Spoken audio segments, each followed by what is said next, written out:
Paborito nyo rin ba ang paa ng manok or ang Adidas? Siyempre masarap ito.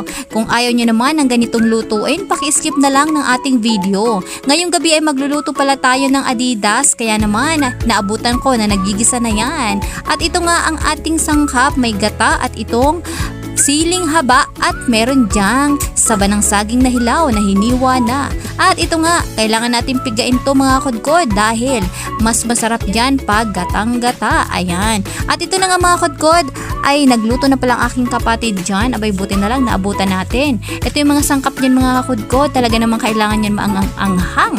At ito nga pala fresh na fresh yung ating saba ng saging na hilaw.